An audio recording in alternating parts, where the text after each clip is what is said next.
because they don't like some of the wording that they're asking for, because it's wording And holds us more liable. not to sound bad, but they had that In there, so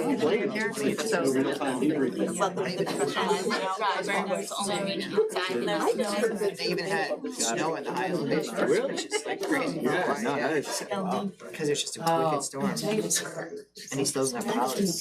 you're right. That's the plan. That's the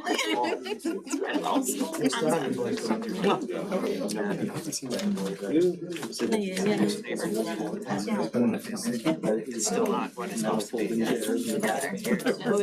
Yeah, right. Well, and I did We have our buddy up a little bit, and I told him what a good job he did yesterday. I was singing his praises, and he was like, yeah, you ready to open up the meeting? Let's do it. Get this started. It even says, let's get this started. Yes. Indoors and outdoors.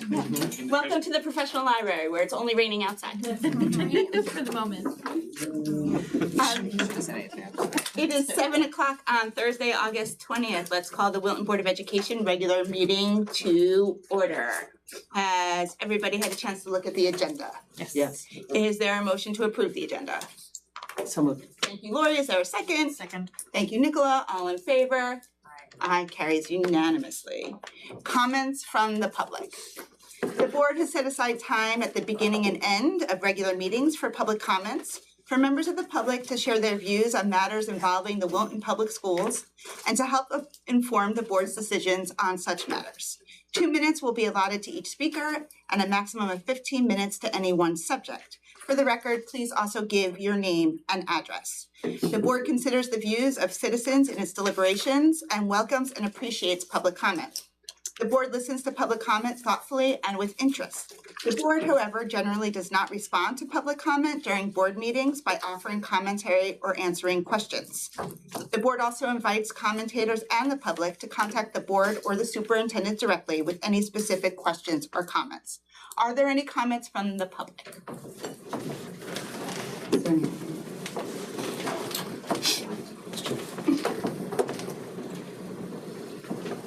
I think we're the lone participant. Okay, fantastic. Okay. Consent agenda. On tonight's consent agenda are the minutes from the June 19th executive session, the special meeting of August 17th, 2026, and also the special meeting of June 19th. Is there a motion for the consent agenda? So moved. Thank you, Lori. Any questions or discussion? Hearing none, is there a second? I'll second. All in favor? Aye. Aye. Motion carries unanimously. Board Chair's report. Welcome back. I hope everyone had a great summer. The district is busy. Our buildings are getting ready. Jose and his team and the town's DPW have been hard at work and are still at work. We want to extend our appreciation. Like any construction project, we've experienced ups and downs. The buildings are ready enough and loose ends will be tied off in the coming weeks. As we advance over the coming years on the love and care our facilities greatly need, we will manage accordingly, knowing that the end result is well worth it. Spaces that respect and motivate the people and the work that take place in them. While we are on the subject of facilities, this Monday afternoon, the board voted to bring 2 proposals to the Board of Selectmen. A motion to RFP for an owner's representative and a resolution for a building committee solely focused on Cider Mill, Middlebrook, and the high school projects as they each advance. I proposed both to the BOS that night.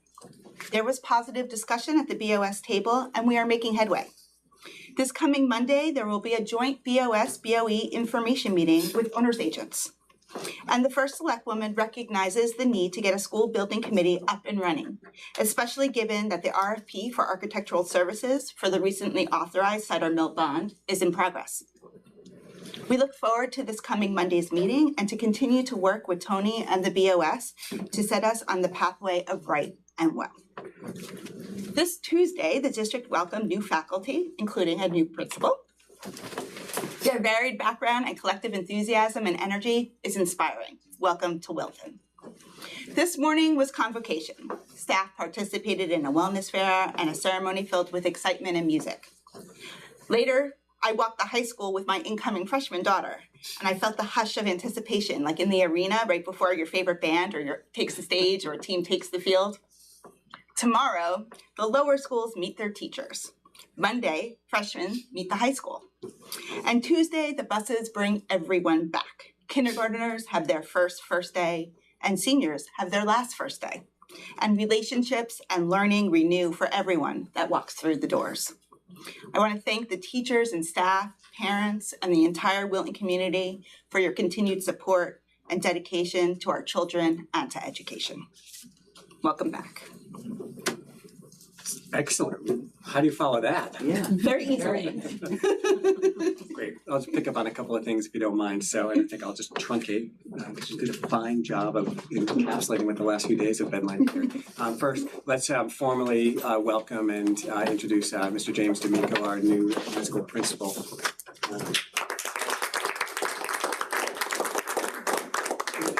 Wonderful to have him here, and he's hit the ground running. I had the opportunity yesterday morning to join his own faculty convocation, and unbeknownst to me until I walked in the room, my son Sawyer was on his student panel that were invited to speak to the faculty, and it was really, right out of the gate from the first question and the first set of comments, the themes that emerged through the conversation with the kids was, exactly what you'd want and hope for in a high school. They spoke about the importance of connection and the importance of community, and how welcome they feel here. Sawyer, I cringed a little bit when he said to the entire high school faculty, sometimes learning can be boring. What makes it great is when you personalize it and, when you get to know us and, you take some interest in us as human beings. And I really thought about that, and, that theme carried forward today through convocation. And, I think in all the unsteadiness of the world right now, that's really, our job. And so, I want to thank you for setting a tone at the high school right out of the gate, James, for reminding people of the importance of that and doing it through the voices of our children here. And as we get into this year, I think that's going to be our focus, is to remember that, we're human beings. And so I really appreciate you picking that up and running with it and doing such a fine job with the faculty. So thank you. Convocation, this is going to sound like I'm bragging, but I'm not. We really do things differently around here. And, several years ago, we had, I think, made the wise choice of getting away from, doing a full faculty gathering where we wowed them with stats and goals and things like that. And, what we've tried to do is really model for everybody, kind of how we want the whole place to feel. And so for the last 2 years, through incredible work by Maria, Lucille, Dolores, Fariallo, so many of our other support staff here, we put together these wellness fairs. And so this day, staff got to, I think you were knitting, I heard. Trying to knit. 2 rooms full of people, playing mahjong. The chair massage in the cafeteria was probably the most competitive place in the world. Massages. We had line dancing and drumming. And there was a blender bike, which I'd never heard of until a couple of weeks ago, where you make your smoothie and then you hop on the bike and you blend it out through your pedaling. So it was a really, and the list could go on. Maria could tell you all the other various activities, but there was such a nice esprit de corps that emerged through it. And so in a way, setting a tone to start the school year for our staff, and just, reminding them again of how much we value their presence and the work that they do on behalf of our kids and our community. I think there's not a better way to do that than just to kind of recognize them with a light couple of hours. And then we concluded the whole thing with our house band, who really rocks. Lauren Cantor, one of our singers and great Spanish teachers, can bring the house down, and so then we sent them back to the buildings. So we're off to a great start. A couple other things.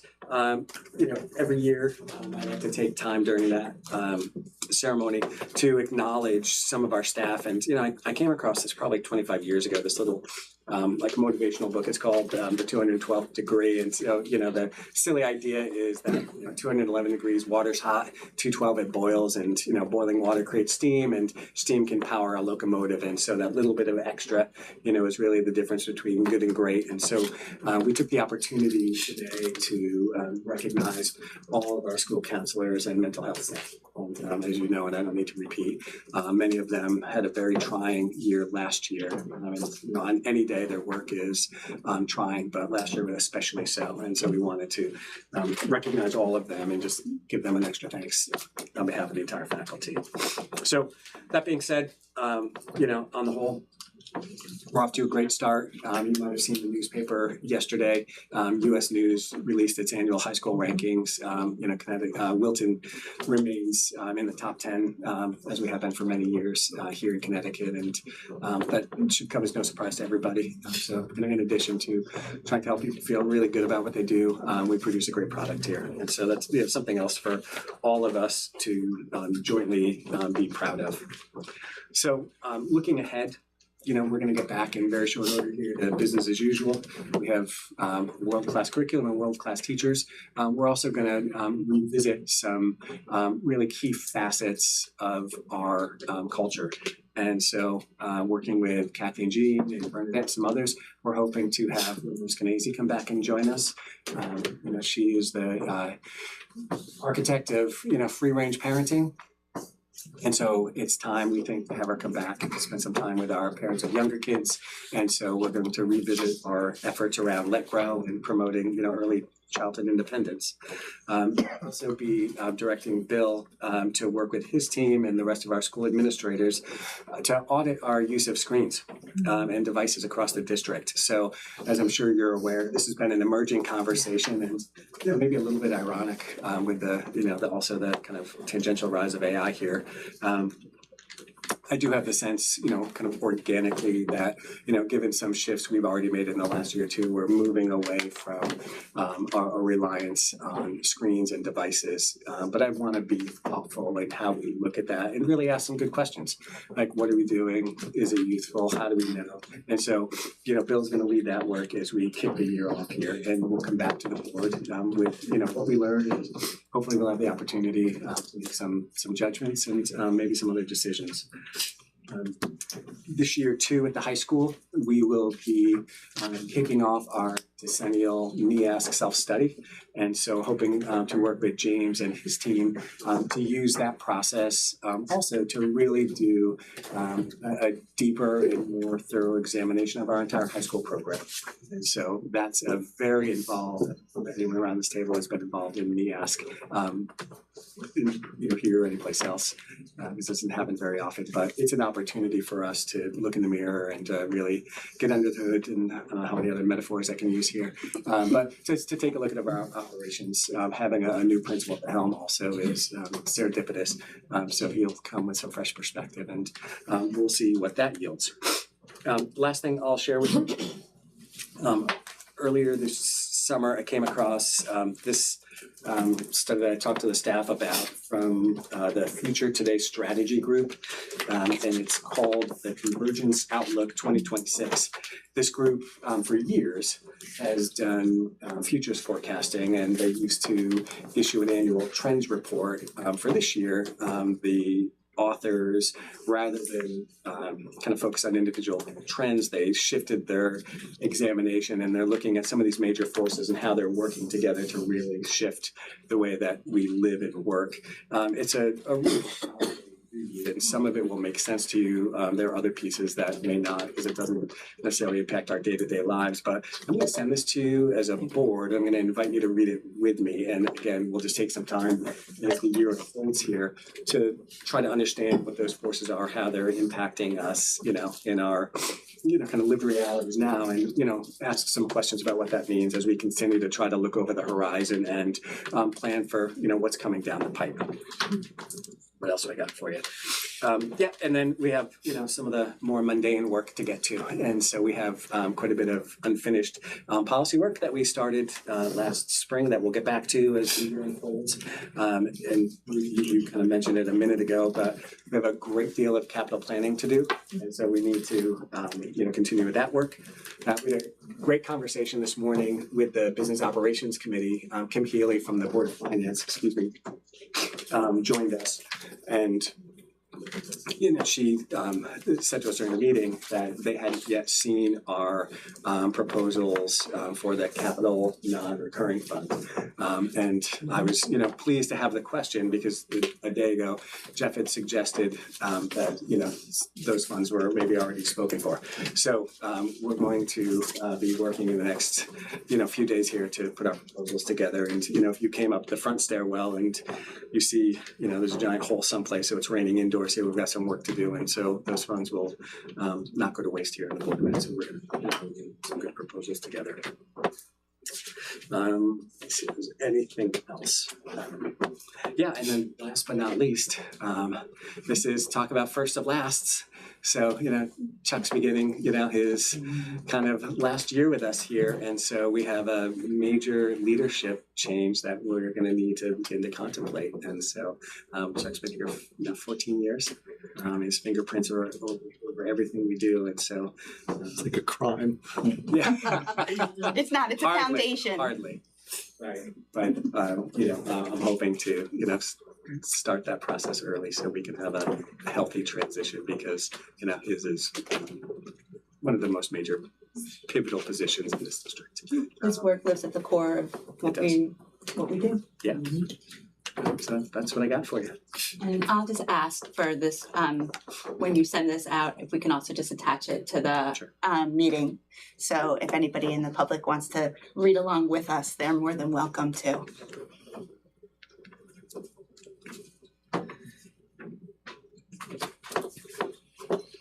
Financial report.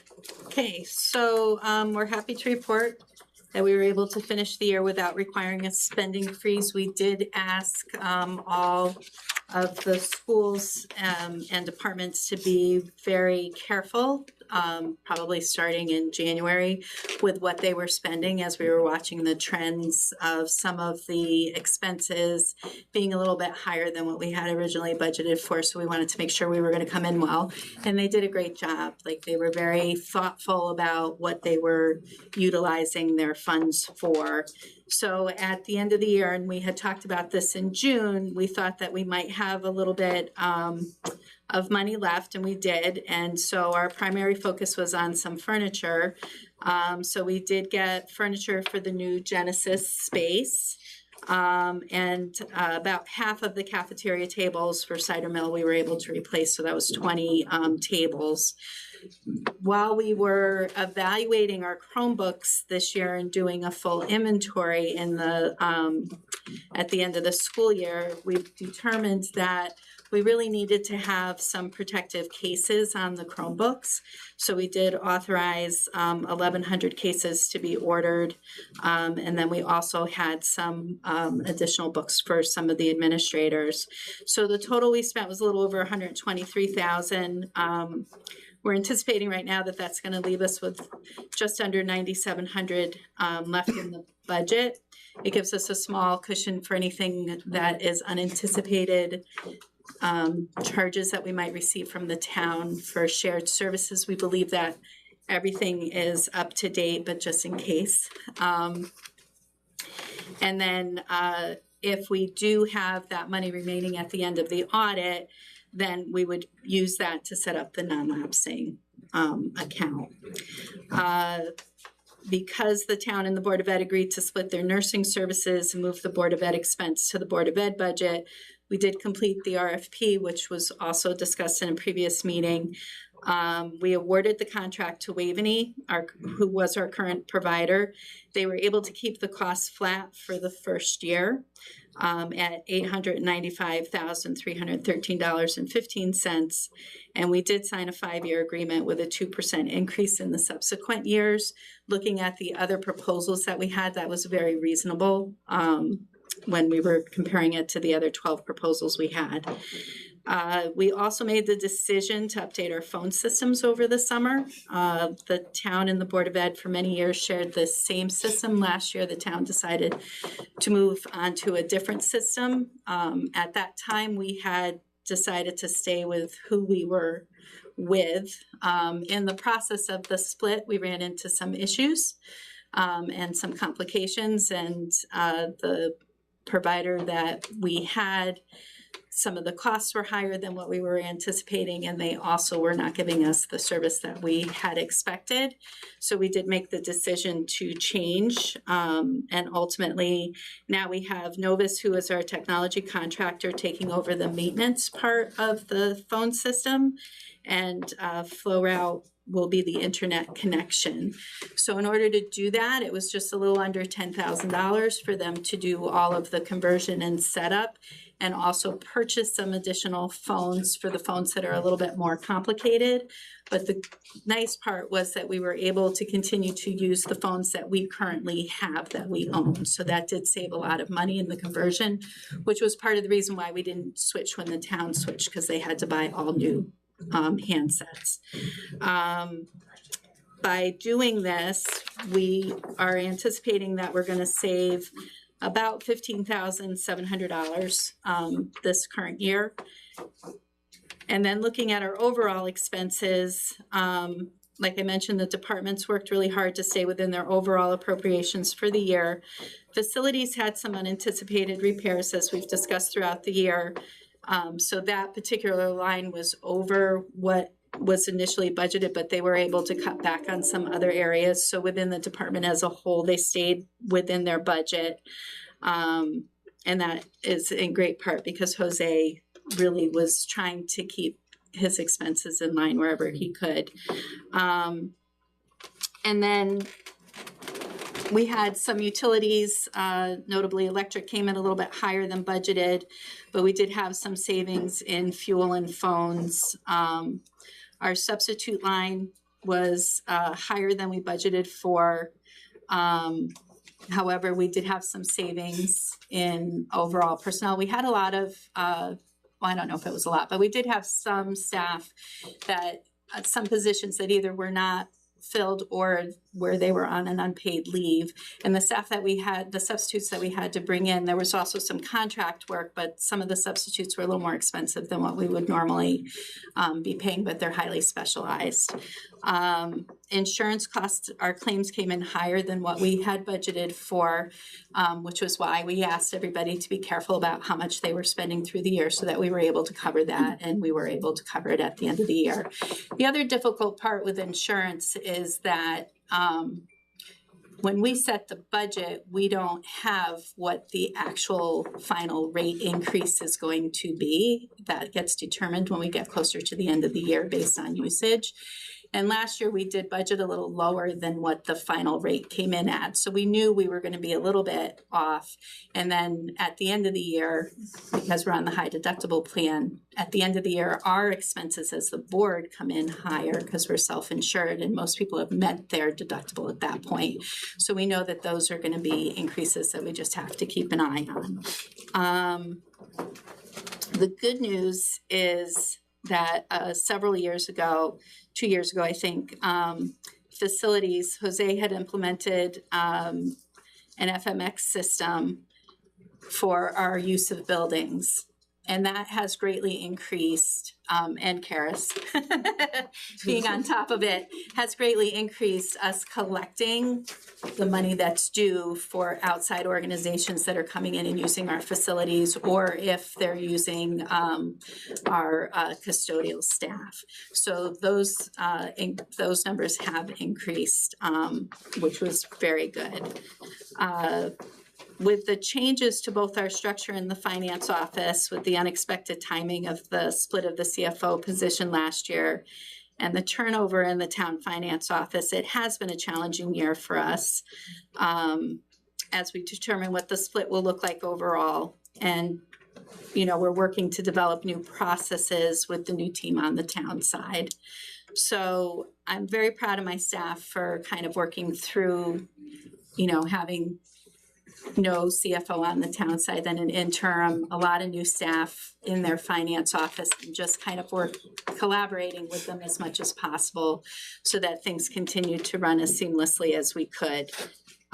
We are working through how best to separate our departments still, and especially with Munis, we have a little bit of a differing viewpoint on what would be the best way to go, but we do feel like we really need to spend some time talking about what we want it to look like before we can make a firm decision on the best way to proceed with the systems.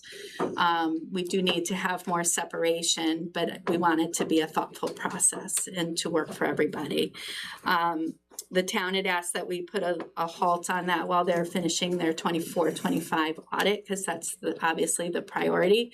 So when that's completed, then we'll really start having more discussions about that. And it's going to be another busy year. Thank you. It's a lot. It's been a year with lots of moving pieces. Handled it so well, and I really appreciate all the staff coming together to make sure that we stay within our appropriation and really manage things that come our way unexpectedly. I'm just curious with like the furthering of the split between kind of some of the town work and the BOE work.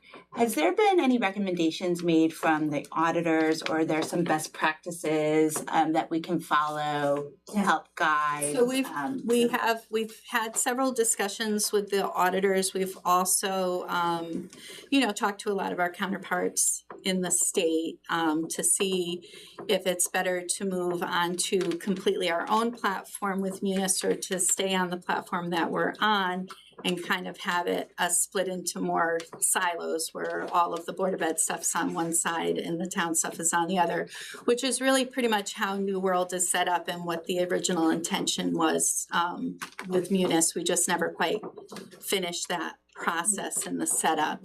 And so I think, ultimately, right now, looking at it, that would be my thought, is that we would stay with that scenario versus going completely onto our own platform.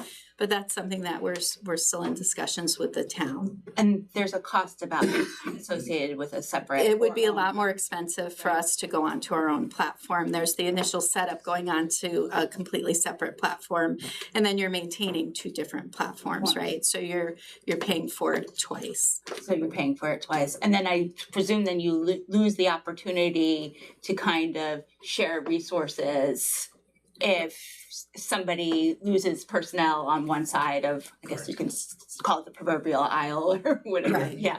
Okay. Right. So that'll be, post audit, hopefully October, November, as we start also looking into budget guidance. Yes. To kind of think about the best, most efficient, and kind of best practice audit guided way forward. It's also perhaps. Yeah, I just feel we need to really agree on how we want the split to look before we make a final determination of what's the best way to do it. Like really understanding who reconciles what and what work lives where. Correct. Great, and we're already, I'm sure, starting to look ahead to guidance and forecasting for You sure are. for next year, because like I always say, it's always budget season. It's always budget season. Any questions for us? I did have one question. Yep. I noticed that you said that we had savings in fuel in this note, and just curious what the budget we have for next year, what the way fuel has gone. Obviously, we can't predict demand for fuel, but have Right, we so had we any did- estimating of what's going to happen to our fuel costs? So the town is the ones who determine what the fuel costs will be. They're the ones who lock in on a price. I did speak with Jeff earlier in the summer, and he had not locked in a price yet because everything was so volatile. So when we do the budget, we did not reduce our fuel line in anticipation that fuel would most likely be higher. So I right now I'm feeling like we have enough money on the fuel line, but that's something obviously that we watch every year. Because when we start doing the budget, we're 18 months out from when we're actually gonna be using it, so it's Yeah, your best guess. to be clear, I guess I'm less worried about whether we got it perfectly right, because there's a lot of things that happen in the world since then we couldn't predict. I'm more curious about if we think there's gonna be an overage, how do we communicate that to our administration early so that they can start to manage expenditures? Right, so from we day one? watch it each month, and we're always looking at it. This year, I was actually surprised that we came in lower than what I thought we were gonna come in, but we did have some issues. We purchased the fuel from the town. The town has a, we go and we refuel at the town. The equipment that they have failed and they were not able to fix it, so they have to replace it. That tells who's using what. So they kind of took what we had used in the past and calculated based on what we had used in the past to get us a number. So I think now that they're gonna have something that's working better, we may see a difference in it. It'll be interesting to see. So we'll have a better understanding of our actual usage to be able to forecast a bit. Well, I guess we also it sounds like when you described that we're talking about fuel for vehicles, which Yes. clearly is important, but then also I worry about like heating costs for the buildings and things like that, anyway. I understand that there's a lot we don't know, Right. just flagging that it feels like there's a lot of volatility in the energy world these days.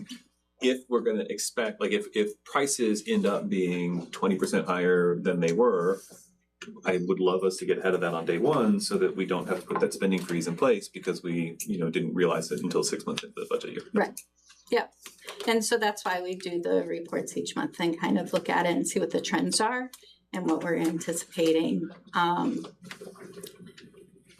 And there's a lot of moving parts in the school district. So, and there's a lot of unexpected costs that come up if something happens.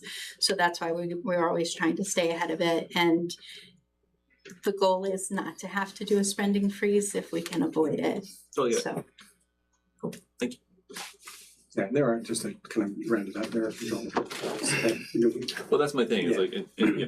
if I'm in your shoes, I Right. would like to know, if I can predict that fuel costs and heating oil costs are going to be 20% higher than I was expecting because they're just the rates, and then we don't know what's gonna happen with the weather, but we know that from the rates, then right, so we manage to control the lines. Exactly. Yeah, exactly, so. instead of, halfway through the year and you've already spent half the control of the line. Yeah, and we do that, we don't worry so much about fuel in the last year, but certainly like our sped line, it's, the magnitude's not the same, but the facilities line, same thing. Things literally. We know something will fall break, out, we just don't know what it is. That's right. yeah. Like, Yeah, but that's a good thing. And natural gas was higher this year, right, so our heating costs were higher. any other questions? Thank you very much. Appreciate all your hard work. I know you started early this morning with the business ops, so it's been a lot. Yeah, it just, I should have kind of turned to Lori before. That's okay. Lori for your business ops. That came up. So you gave a wonderful report to us, and I just made some notes of some other things that happened.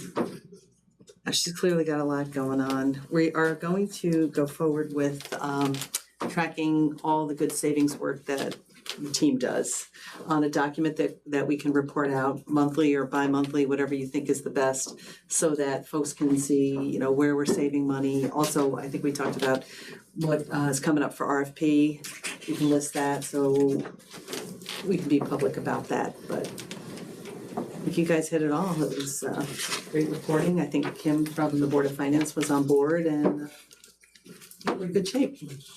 Did I miss anything? Yeah, we set up I'll publish the dates next week.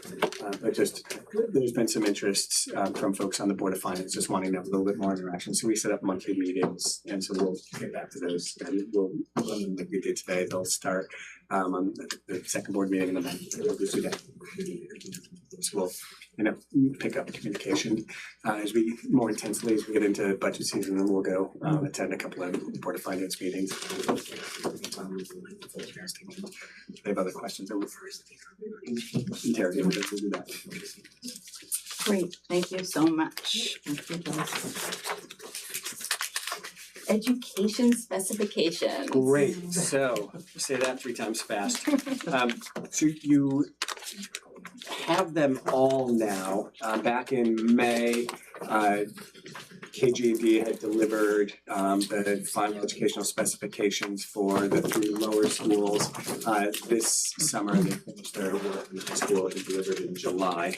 And so they're pretty intense documents. Really, the purpose of these documents is to articulate, as the name implies, what we need to have inside our buildings in order to deliver our educational program. The documents themselves are required by the state as one of the prerequisites when we're applying for reimbursement. And so we have those now. I have Eric Kyer scheduled to join us at our next meeting on September 3rd, and he'll give a more formal presentation and walk through each of the components. You have all of them digitally, and they're pretty dense and very technical in terms of laying out the specific number of spaces, by need in the building. There's a bit in the front matter articulating the vision of what we hope for in terms of our kind of next iteration of educational facilities. So they're there for your leisure. I'm going to ask you to take a look at them if you haven't already between now and the next meeting. Eric will provide some input, and then I'm going to ask for you to vote and adopt them at the next meeting. We can then transmit them all to the Board of Selectmen, and maybe by that time that we'll have authorized a Cider Mill Building Committee. And so are you saying that the documents we got are the final ones then? Yeah. Subject to, okay, there's just a couple of them, like I noticed the Miller School on the building and campus infrastructure improvement says Miller School admin to expand the list. So it makes it feel like this is a draft document that's waiting for, and so I just don't know if that's just a hangover from something. It could, I'll have to go, I missed that, I'll have to go back and look at it, because I don't. Like page 7. Okay, I'll find it. Yeah, I wonder, I wonder if you have a draft of that. That's why I'm asking. It's I wanna, Yeah. before I read it, if it's My if it's version's a different clean, version. so, yeah, my version, the The clean. ones attached to this agenda are the clean versions, should they? Yeah, I mean, Yeah. I downloaded from the board website earlier. Okay, alright, so that's weird. So then that was definitely- that was leftover work from like March. If you find any other things over the next week, as for Yeah, I'll everybody, as we say go that, through them, because just yeah, flag yeah, and, right. I just want to more worried, if it's a typo, it's fine, that's easy Yeah. to fix. I'm just worried if there's other stuff that Yeah, was added that's not in this version, then it's hard to do that. I know the Yeah. ones that I have are clean and final. yes. Okay, so, And I think it would be helpful, after we kind of get through this process, if we can kind of have like a 1-page highlight for each building. That then we can, just kind of like the top line executive summary for like the most important specifications or the most important components for each building as we move forward, so people can kind of just get an idea of what we're trying to advance without having to go through the entire book, more for like a public facing, just kind of understanding. alright, we'll take a look at it and see what we can put together. That may just be page 7. Just Hey, page 7. and my- Yeah, Yeah. could be. just something that gets pulled out, even if it's already done, just gets pulled out, Yeah, put in there one is place, there are summaries Yeah. in the front matter as well. kind of the way we do like the budget, like the top line. Definitely. So, an important next step here as we, kind of charge forward with all of the building work we have going on. Yeah, no, it's exciting, I think it's exciting work. It is. Any other questions for Kevin about the ed specs and what our homework and charges? Got it. Okay. Moving on, opening of school 2026. Great. So this is, one of the, favorite parts of the year. As you already know, the summer has been busy, so that will just kind of go in turn here. Start with Maria and hiring, so I can just do a little bit of a curriculum work update that took place this summer. Jose facilities, and then we'll just kind of run the table from smallest to biggest. Kids, not people. Okay, well, thank you. I'm happy to give a hiring update. I may have said it before, but there's a song that comes out at the holidays, and there's a line about it being the most wonderful time of the year. And Staples capitalized on this maybe 10 or 15 years ago when the parents are dancing down the aisles of Staples getting the school supplies because they're ready to bring the kids back to school. We think of this as the most wonderful time of the year, too. It's a very exciting time. It's invigorating to be bringing back existing staff and new staff. And on Tuesday of this week, we invited all of our new teachers for new teacher induction. And that day is really the culmination of about 5 months of work on the part of our administrators to recruit and hire the most capable, dedicated staff to be working with our students. So we brought in 30 new teachers. They came from a very competitive applicant pool. They participated in collectively approximately 100 interviews. And our administrators participated in at least twice that because it is such a rigorous process. The bulk of our hiring was completed by June, and that's new for us. So I do want to acknowledge the hard work of the administrators at probably the busiest time of the year as they're wrapping things up to be engaging in all of those interviews and all of the recruitment. But we got into the summer in a very good place in terms of our hiring. And as I said, we hired some very exciting new teachers. They reflect the top 6% of the applicant pool. They range in their years of experience from the first year in the field to more than 20 years in the field. They attended institutions that include Cornell, Wake Forest, Pratt Institute, Colgate, Columbia, NYU, and Washington University in St. Louis. They've lived in a number of different countries that include South Korea, Japan, Spain, France, Italy, and El Salvador. And some of the pastimes that they enjoyed include being triathletes, alpine skiing. One is an Eagle Scout. They are accomplished athletes, and one was inducted into the High School Basketball Hall of Fame. So we're very excited to be bringing this group into the new school year, and they are very pleased to be here. So thanks again to our administrators for all of the hard work that went into bringing them on board, finding them, and wooing them, and encouraging them to come to Wilton. And now they found their home. That's right. Any questions for Maria? Thanks for all your hard work, Maria. It's a team effort. And I do want to acknowledge Erica Cross and Tracy DeAngelis in the Human Resources Office who do so much behind the scenes to help with the recruitment and the onboarding, which continues. Thank you. Thank you. Okay, so I just want to start by saying that I'm going to provide you with what information I have right now. We're still in the process of kind of processing all of the summer work. Some of it was just completed last week. And some of the teachers wait until they get back before they start actually submitting the units that they've written. But as of right now, across our 4 schools and a couple of district-wide teams, our staff has worked over 450 project days across 50 distinct curriculum projects. That's a lot of curriculum writing in 2 months. It includes everything from strengthening early literacy in our elementary schools to expanding access to math and science content at our secondary schools. It also includes creating the curricula for some of the brand new courses that you approved last fall, speculative fiction and podcasting too. I also want to point out that although we call this summer curriculum work, and in fact, most of it is completed over the summer, but there are some projects that are intentionally designed to stretch into the school year so teachers can pilot units, look at actual student work, and tweak the units as needed.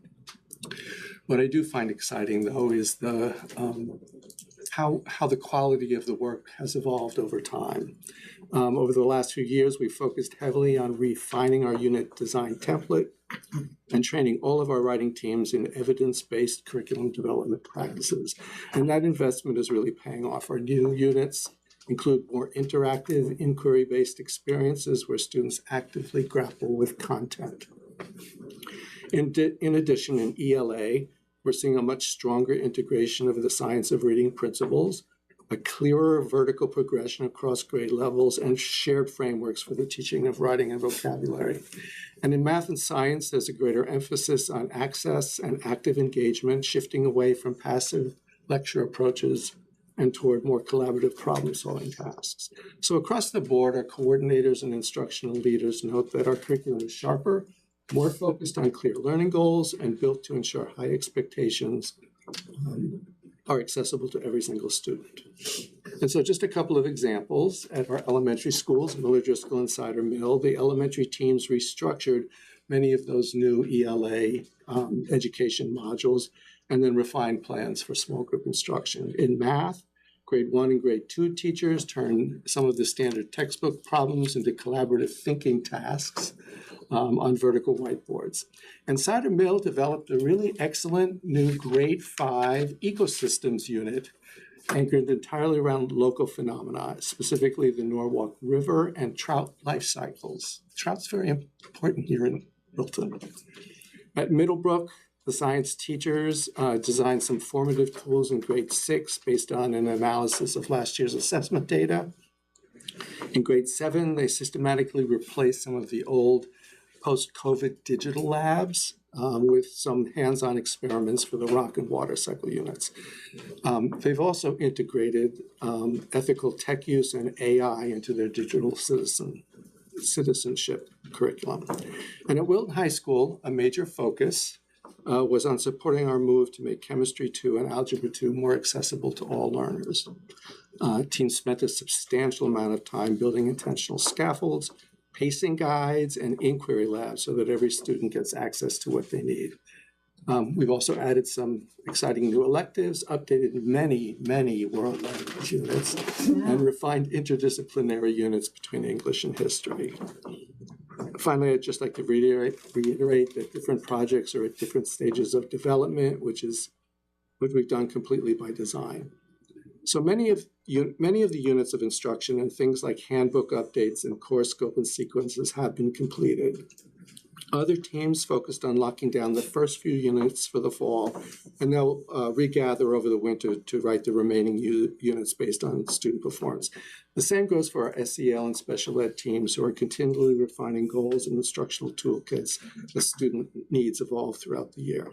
So overall, I feel it was a very productive and successful effort. We focused on setting our students and teachers up for success with thoughtful, engaging learning experience. And I just want to give a shout out to all of our project leaders, our coordinators, and our teachers for bringing such care and energy to the work. Fantastic. That is a lot that It is. went in over the summer. Yeah. So we're certainly grateful and thankful for all the work, and especially seeing the ELA, changes and shifts and progression, and kind of making it more our own over time is really great to see. And we look forward to, diving in a little bit more into each area over the year. Sure. So everybody can kind of get a flavor for the work that's being done. Yeah. Maybe I have something planned for the end of September. Fantastic. Any questions for Jeff?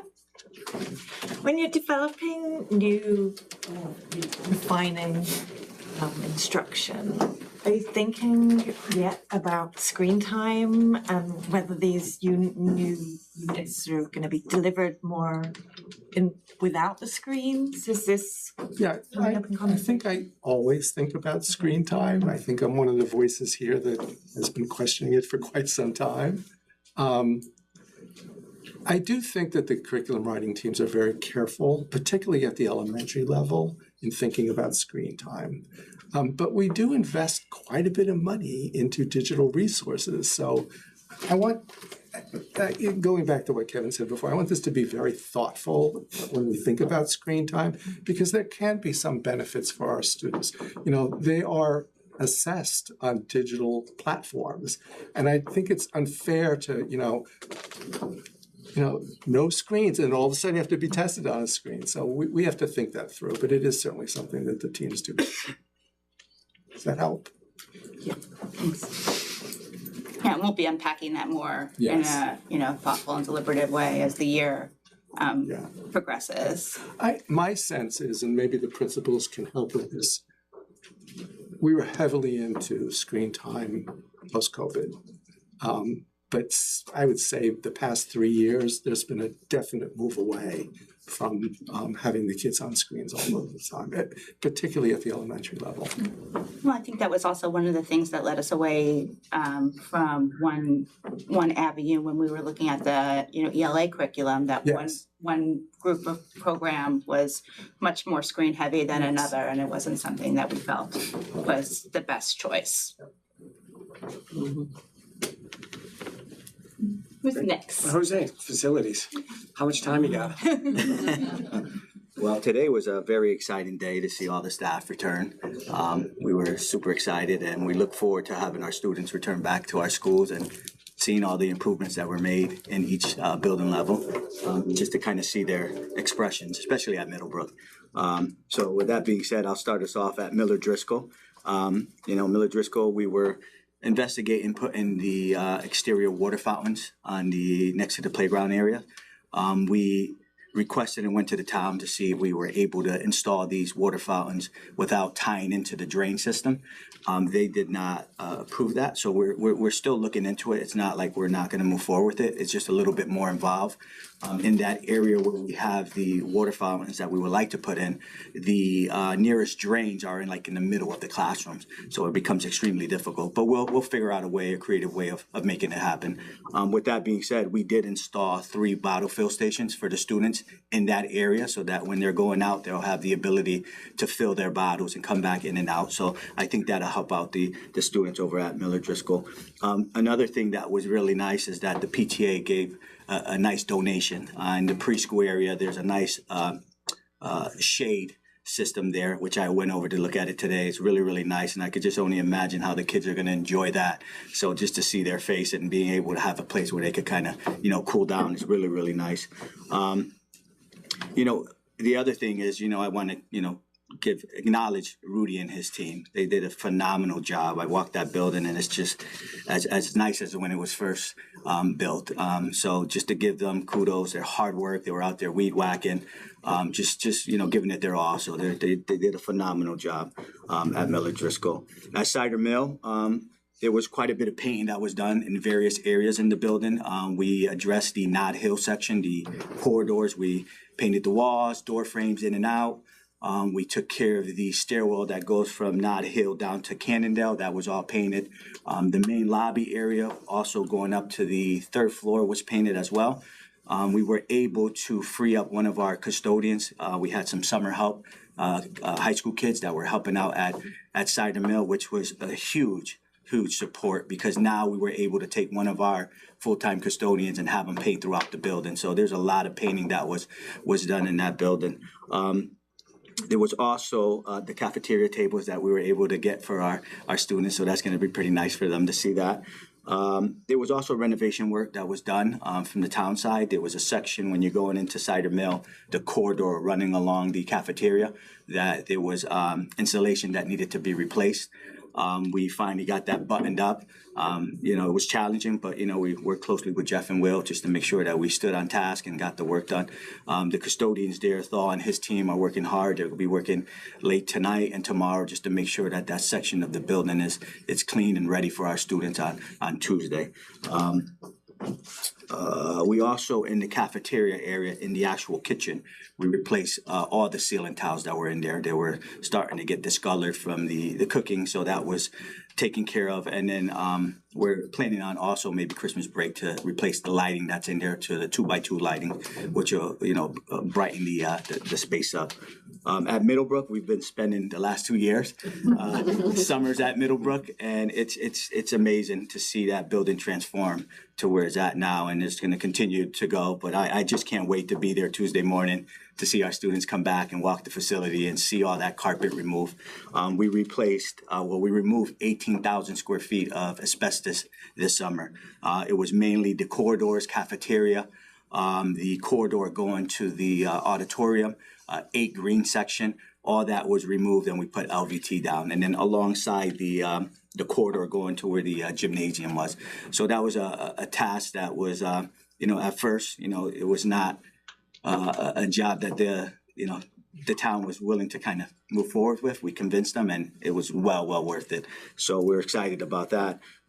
There's also was work done by our in-house team, Murillo and Keefe, and the custodians there. We took care of 6 green, 7 green, and then the corridor going to 6 and 7 green. We replaced all the ceiling tiles, put 2x2 ceiling tiles in there.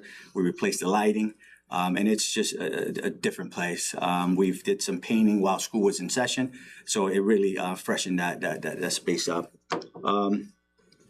Let's see what else we have here.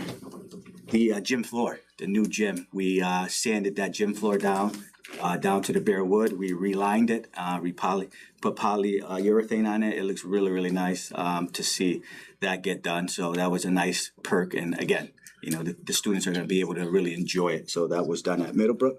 At the high school, we renovated the restrooms on the second floor, new wing, the boys and girls restroom. Everything is completed except for we haven't received the sinks that we purchased brand new. We're waiting for those to arrive. I should have a ETA by Monday when we should expect those. So for the time being, we're gonna just keep those restrooms shut. But everything in the restroom has been gutted out, and it's all brand new partitions, new mirrors. Dispensers. It's really nice to see. And we stood with the theme that was in the original building, the same color theme.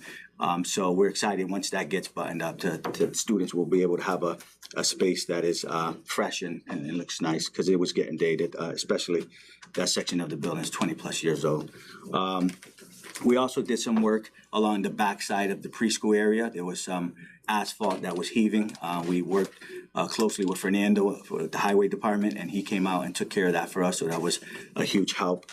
There was also some drainage. This year we had quite a bit of rain, and we had some washout in various areas throughout our district. At Middlebrook, right by the backside going to the tennis court, there was a hole the size of a basketball, but underneath it literally just washed out. So they came out, took care of that. We had a section here at the high school behind the cafeteria, the same situation. They came out and took care of that. So it was nice working with Fernando and his team, and that saved us money, because if not, we would have had to hire a contractor to do that. So they were very helpful. The College Career Center, when you get a chance, if you could swing by there, we did some painting in there. We replaced the flooring in the College Career Center. We put the LVT. We put new 2x2 light fixtures, ceiling tiles. We ordered some blinds. So it was quite a bit of work that was done in there, and it looks really nice. As far as district-wide, we tackled the parking lots and spraying the parking lots. I say we're probably 75% done. Again, it's challenging with all the rain that we have in the forecast to go out and try to spray lines. But that doesn't mean that we're not gonna finish it. Even when school's in session, we'll take advantages of the weekend when staff are working to kind of address those areas, but it'll be done, I would say, probably mid-September. And then district-wide, we had quite a bit of work that was done. As you know, we have the LLC here. This roof project that has just been challenging, I would say. And we're getting through it. There's been delays on equipment arriving, but again, working very closely with Jeff and Will just to make sure that we're staying on top of the contractors. The rooftop units are expected to arrive next week, which they're gonna put it up on the roof. The skylights, same thing, were delayed, but we have a start date of October 1st. And that might be sooner, depending on when the equipment comes and how fast they're able to install the equipment. So we work hand in hand with our new principal, James, and just kind of shared with him that, which he's very familiar with in New Fairfield with construction. So he's a pleasure to work with, because he understands that a lot of times these deadlines never come to a reality, and there's always extended or there's issues that we have come up. So we're gonna keep pushing forward with that and making sure that we do meet those deadlines. But in the time being, we're gonna still be able to utilize the boardroom. Our students are gonna be able to utilize the recording studio and the 2 classrooms here, as long as they don't venture out into the lower area. So before school starts, we'll caution that off. So they'll have access to that, which should not impact any instruction. Another thing district-wide is we, at the end of last year, we did a fiber run. I don't know if you're familiar with this grant that came along through the state. It was a pretty decent amount of money, $300,000, and we had a short deadline to try to get this done. And we did. We got it done, and it was a team effort. I couldn't have done it by myself.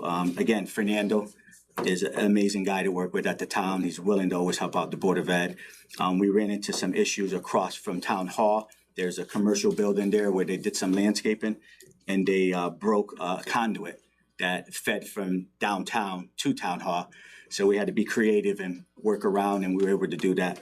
The nice thing about this fiber run is that the fact that if we ever lose connectivity anywhere throughout our district, we could backfeed and still have connectivity. And that's even through the town, out to our football field, the concession stand, which opens up a nice avenue of being able to utilize our football field more, or I should say the stadium more, so that we could broadcast games. So it's going to open up quite a bit. And it's something that we've talked about for many, many years, and it finally, came ahead. The last piece is that I've purchased the lighting for the walkway going from Cider Mill up to the stadium. There was just so much going on this summer, and we had some unexpected staffing issues.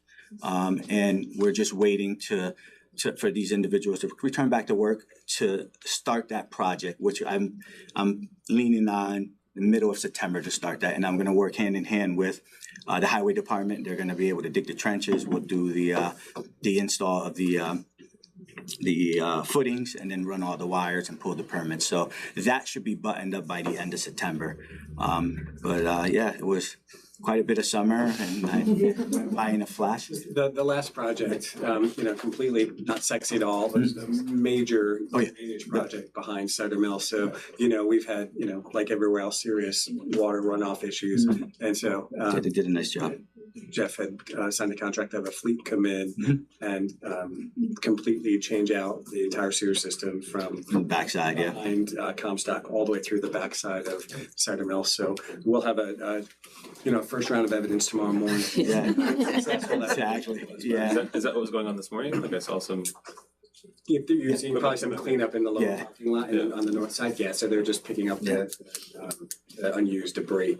So that they had done some work last summer rebuilding the stairwell and redirecting runoff too. So hopefully, that should alleviate a lot of the water issues we had in the backside. And then the parking lot next to Guy Witten Field. That's Parks and Rec, or is that you? That's us. That's the town. the town. Yeah. So the town finished the paving today. And They lined it. it should be ready for use Monday, Tuesday, and then we got a stripe. Yeah, so they already striped it. They striped it today. I will be going through with my team and doing the numbers, because different fonts, that should be ready by Tuesday. Oh, so it's striped. Yeah, striped. Yeah, I when I drove by today, I was surprised. I'm like, wow, it looked nice. Yeah, it looks really, really nice. So It's just in time for the parking lottery. yeah. Yeah. So thank you, Kevin, for that. So they did tie in from the back of Cider Mill, where we had runoff coming down from the nap tree from there, and then they tied it into the drain down by the playground. So that should alleviate the water issues we had on that backside of the building. So That's great. So finally, when they start the envelope work next summer, that'll already be taken. it'll be all taken care of. Yeah. So it's gonna be nice. Yeah, and then Jose, the timing for the chiller to be replaced at Cider Mill, that's in order, it'll be here sometime. Yep, so that's in this fall, we're gonna take the existing chiller that's there offline. And then the chillers should be arriving October, November. Again, and then the install will take place during that timeframe before, obviously, springtime comes, we have to have AC up and running. They were entertaining trying to get that done in the summertime, this summer, but it was just it was not worth it, because if we were not have any AC, we would have had a big issue at Cider Mill. So I think this is the best way to go, and right now everything is projected to arrive on time, and we have a buffer there during the winter time and even the early spring to kind of get that buttoned up and taken care of. So, yeah. Any questions for Jose besides just thank you? And to your entire team, I know everybody works, incredibly hard and is really wants, has pride in our in our buildings and their work. So it's really appreciated. Yeah, and if I could just get a minute to acknowledge, thank you for reminding me, all the head custodians, they do amazing work. Rudy, Thaw, Perrin, Marquet, Michael here at the high school, our maintenance team, Murillo, Keith, and my secretary, she's phenomenal. She does an amazing job and keeps us all in line. So, yeah, I'm very appreciative, and it's just all the credit goes to them. Yeah. I think I'd like to try to maybe during this fall have one of our meetings over in the lobby of Middlebrook, just so everybody in town can see the efforts and the changes and what it looks and feels like in that building now. Nice.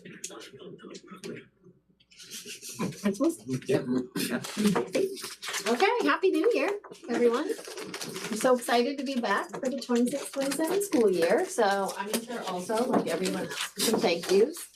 So I do want to thank Rudy and our custodial team for everything that they did this summer. I have to say we host a lot of people during the summer. We host ESY.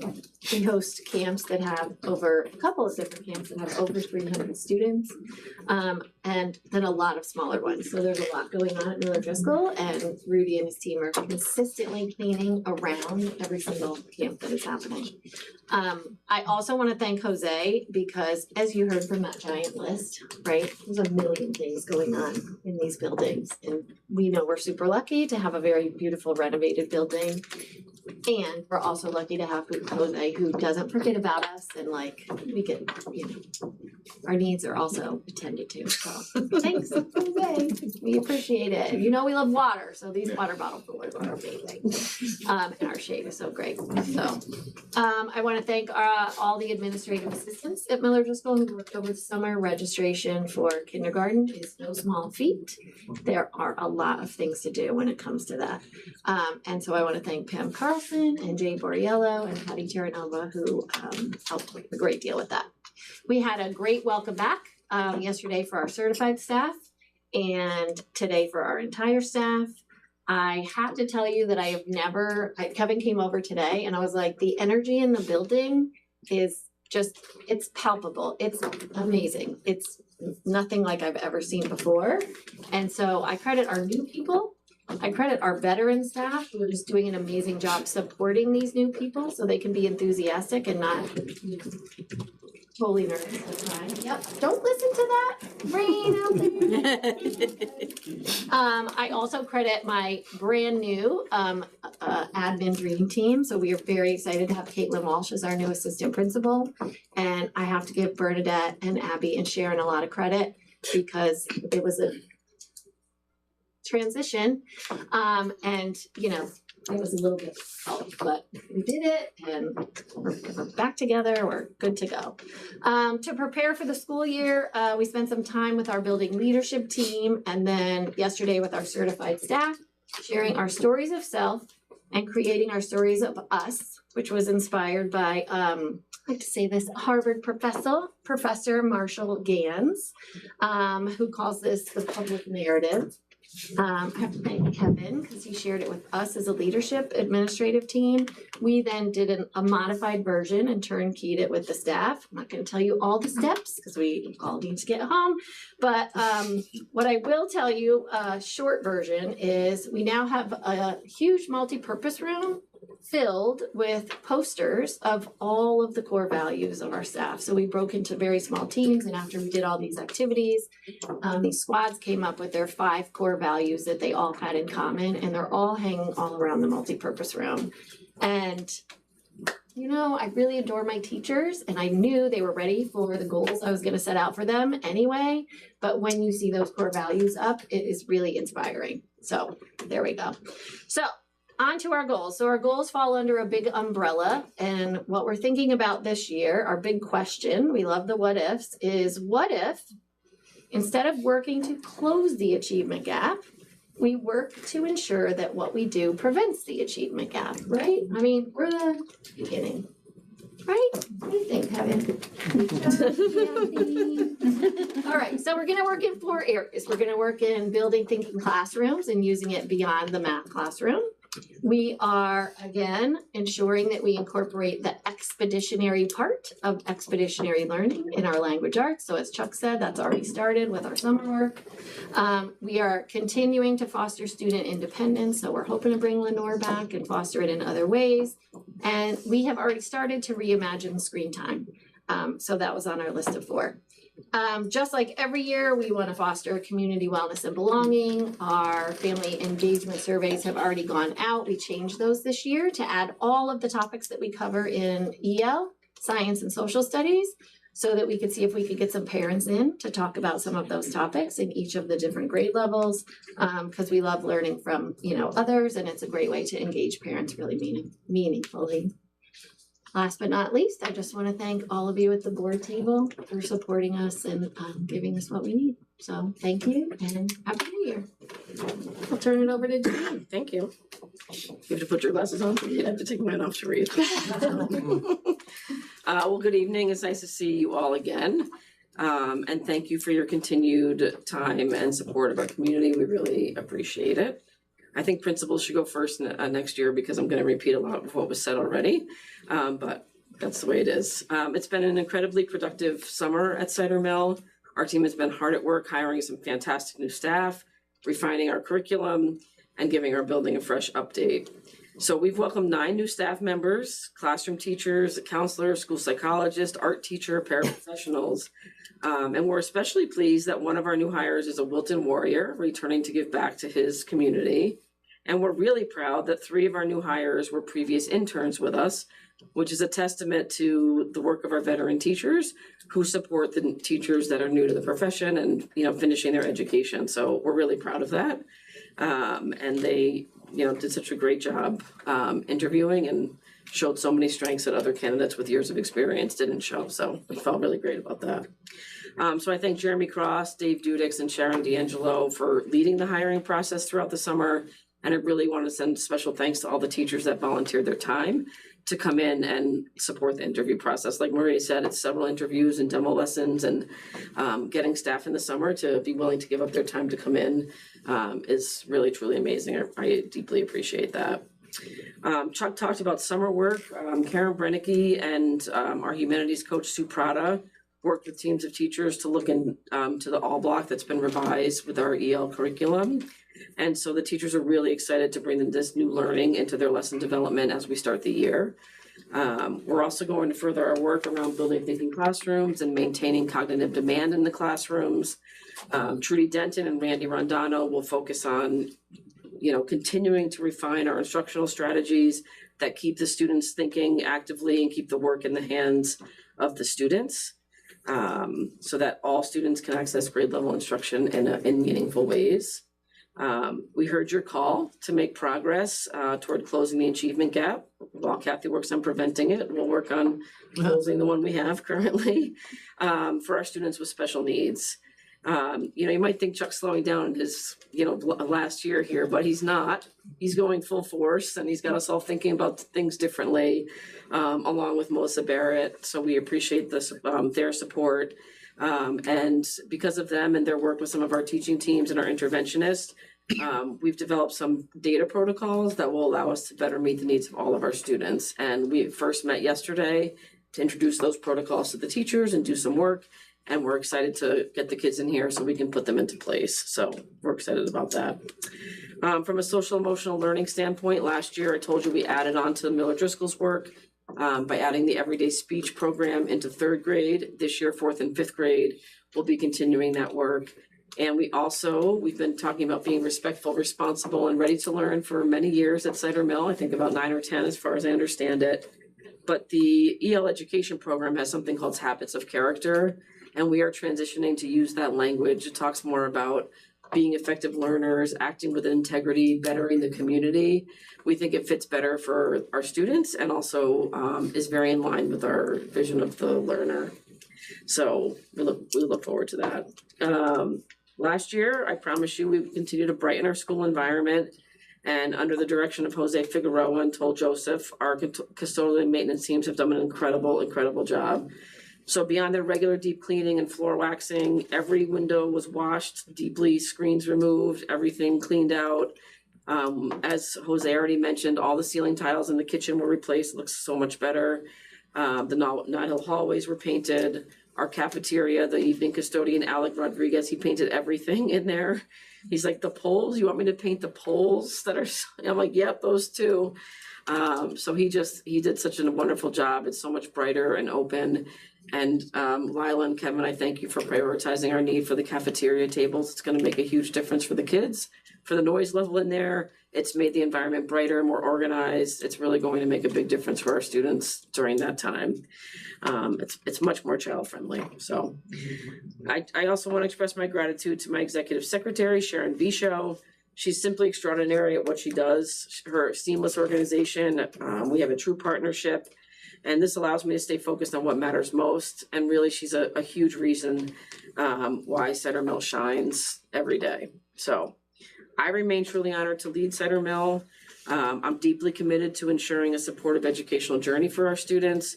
It's been far too quiet there this summer without their laughter and energy, and we really can't wait to get them back on Tuesday. So We got one of your postcards in our house and it made my little guy feel very special. So it was really a nice touch. Thank you, thank you, thank you. Good evening, and welcome back to all of you. And as you've heard a couple of times, thank you, each of you, for the time you put into the district for us. Thank you very much. It's very much appreciated. So yesterday I mentioned to our staff that somehow we went, the summer went from, we have plenty of time to, wait a minute, school starts when? And hit us in different ways. So here we are, prepared tomorrow to welcome our families for our annual walkthrough, and then certainly the students on Tuesday. I want to take a moment to recognize the incredible amount of work it's taken to make Middlebrook look the way it does. And you heard a couple of the explanations that Jose gave about it, but if you haven't been in the building recently, I don't think you'd recognize it. I want to personally invite you to come. I'd be happy to give you a little walkthrough tour and show you just how terrific it looks right now. The construction and renovation products have truly transformed so much of our building that I joked with someone today that frankly, I think our recent graduates might not recognize the Brook when they come back. New flooring, lighting, ceiling, paint, renovated spaces have certainly given Middlebrook a fresh new look.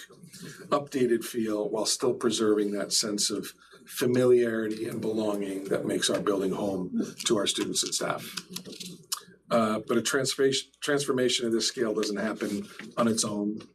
Jose Figueroa, Perrin Marquet, and our incredible maintenance and custodial teams have worked tirelessly this summer, often in challenging conditions.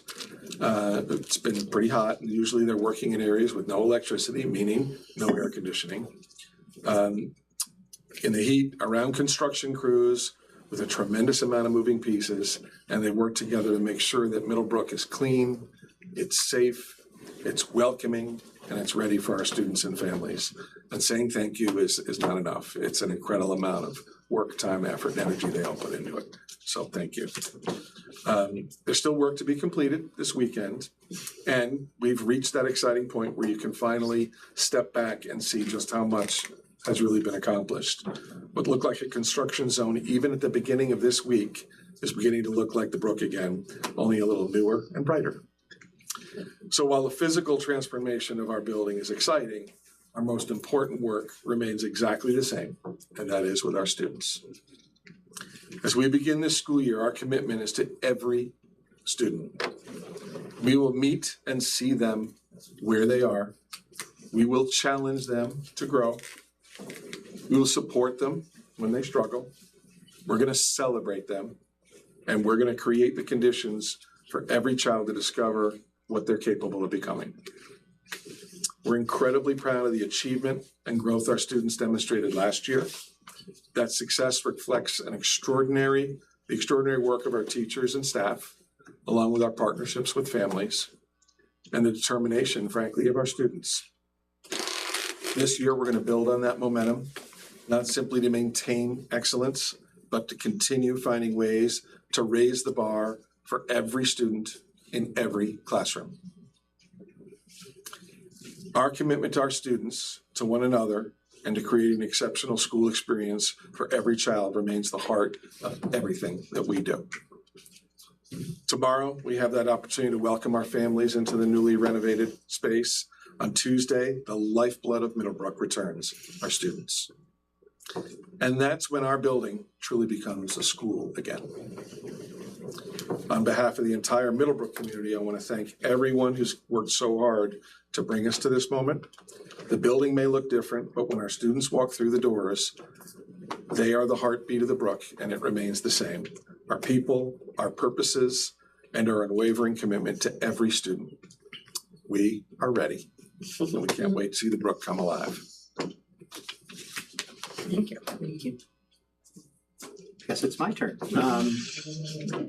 And you know, thank you. I'm going to start with some notes of gratitude, and it's the first time that I've met the board at a meeting and really spoken publicly at all.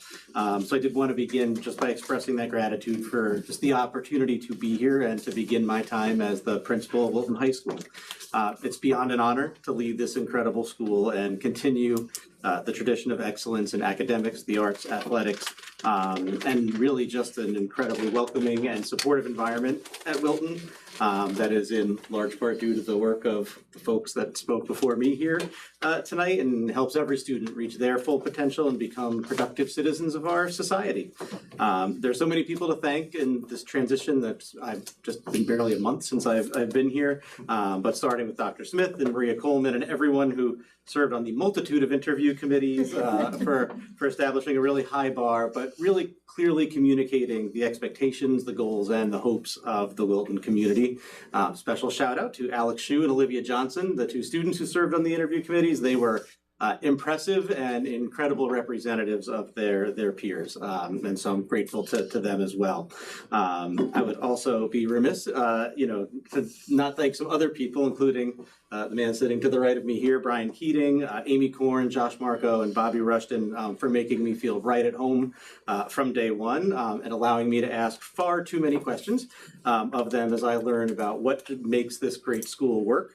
As well as it does. And so I'm grateful to them, and as well as the entire administrative support staff at the high school. They've been amazing. Obviously the high school never sleeps with scheduling and all the things that happen over the summer. I want to particularly point out Kathleen Kessler. I would be absolutely lost and probably wouldn't even know to have been here tonight without Kathleen. So I appreciate that. And so just to start with some of the things in the building, so much has been said about Jose. I don't know if I can add to that. I do want to, talk about Mike Cresciolo and the entire custodial staff at Wilton High School. It's a big building and can be hard to get ready for school, particularly in light of the unexpected challenges that we've discussed at length tonight, including new water features, and lengthened repair for the timeline of the LLC roof, unplanned weather. We're at minute by minute planning what parents drop off and pick up will look like on Tuesday. But really, it's just an incredible team to get this school ready for the opening on Tuesday.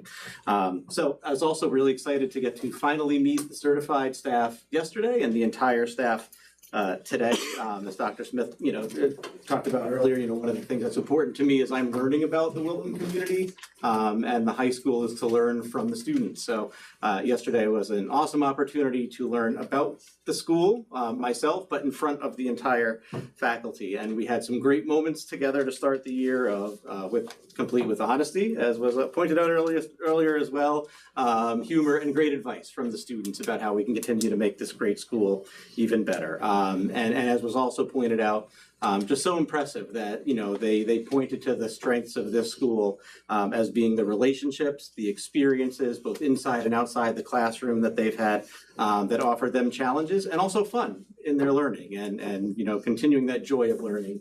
It's not always a high school thing, but it's something we're definitely going to continue to work on. Their feelings also included bringing the whole school together more effectively and more often. and engaging on a personal level with their teachers and their peers. So I hope everyone felt the gratitude that I did after the first couple of days of being together, and thinking about how we want to make the school even better and feel more inclusive and more welcoming for all students. I'm also looking forward, and I wanted to let the board know and Kevin knows, be starting the year by offering the opportunity for every single staff member to meet with me.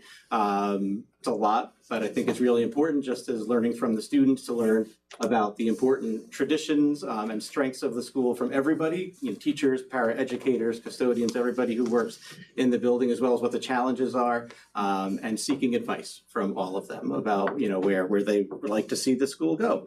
I'm also looking forward to, we'll be having some meet and greet sessions as the new guy, understanding the responsibility that comes with this. So the PTSA will be posting in their Sunday newsletter some dates and times for parents and guardians to get to know me and for me to learn from them also about what the community needs. So at this point, I will turn it over to Mr. Keating. Sure. Thanks, James, and greetings to everybody. I'll try to make the caboose here go a little bit fast to round us off. But we enjoyed having the students come back. So over the past 2 weeks, we've seen them more and more. And so it's starting to become a vibrant place again. Our band has been out over on the baseball and softball field, but then they start to lurk inside. They get into the choral room and the orchestra room and the band room. And so if you've started your summer, or you've ended your summer with us, but you've started coming into the building, you've heard them outside and inside. It's been nice all around. Our sports teams are now, I would say, fully engaged. It was about 2 weeks ago that we started seeing some of the teams for some meetings, but then last week we started having some outdoor sessions. And now I think, if I'm not mistaken, the CIAC opening of fall sports is fully in effect, and we even saw some volleyball students walking around when we came back from dinner tonight. So yeah, we're kind of locked in with the students. It's been great. We have our orientation that's going to be happening next week, and our link crew was in earlier this week, getting trained by our link crew advisors. Just a wonderful group of upperclassmen that just seems so ready to learn and greet everybody who's coming in and be those big brothers and sisters to them as part of the Wilton High School family. So yeah, we're locked in and ready for the kids to come back, as they have been back already. A few things with our staff.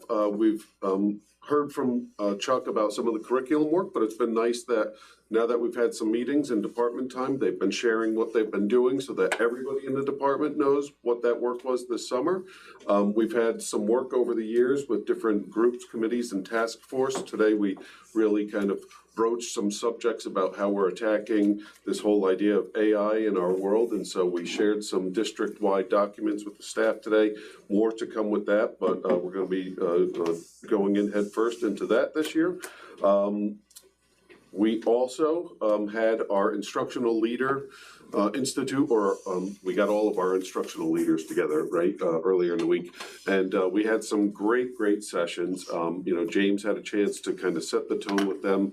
Let's reevaluate and reassess what our roles are as instructional leaders. What's our purpose? Where do we find, the most joy in the work that we do? And then what do we need to do too? It was a nice convergence of those two things. Amy Korn and Nicole Kurze led a wonderful session about asset-based language and the way that we think and talk about everything we do in the building, students and work and program. So I think it just set a great tone.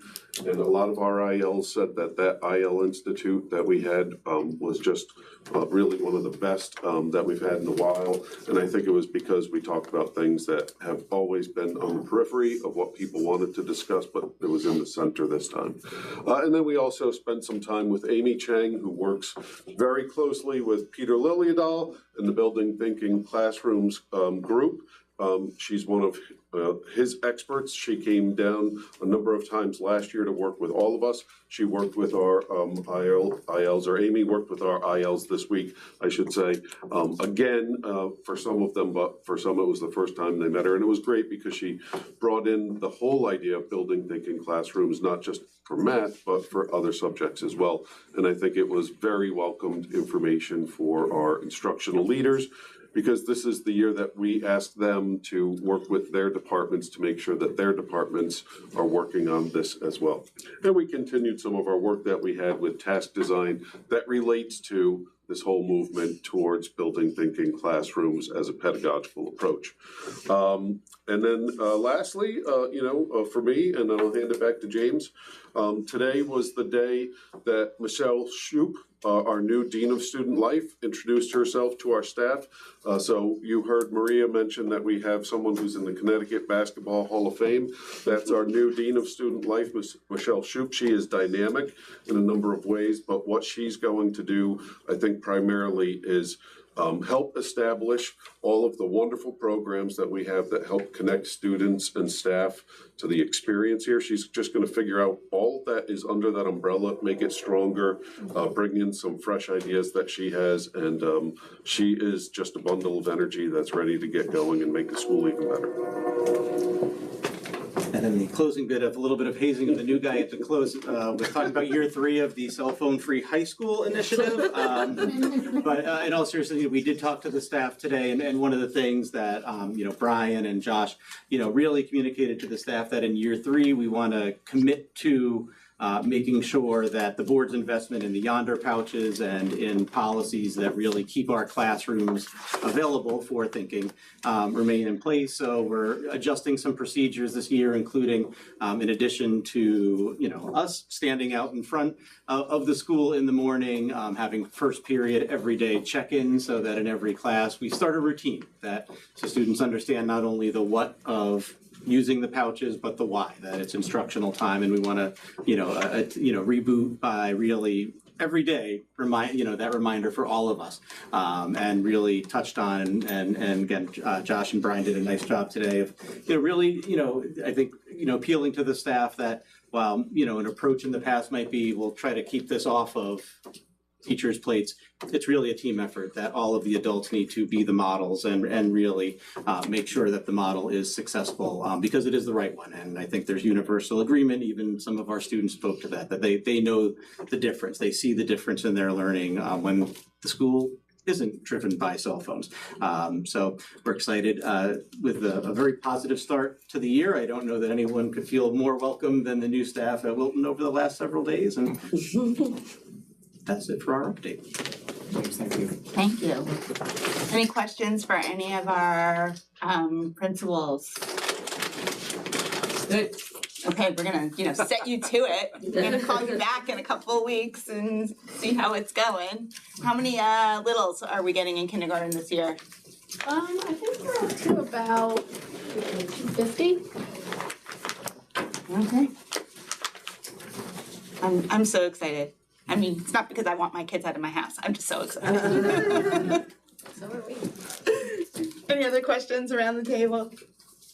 Do we have an update on enrollment with the first aid school? Not yet. So yeah, we have registration and then we'll see who actually shows up. So I'll start to send reports as reports come in. Comments from the public? Is there any? Just want to make sure that there's no one. I think that's just Pam. Okay. For future business and information items, we'll have another regular meeting on September 3rd at 7 o'clock, and then again Thursday, September 17th at 7 o'clock. We look forward to welcoming everybody fully back on Tuesday and ask parents in the communities for their continued support and grace, especially as buses, figure out their schedule. And special meeting on Monday? Oh, and so the special meeting on Monday, it will be over Zoom. The town just noticed it, so our notice will go out tomorrow morning. And it'll be an information session only is my understanding. So there won't be public comment during that meeting. Thank you all. Meeting adjourned at 8:32. Thank you.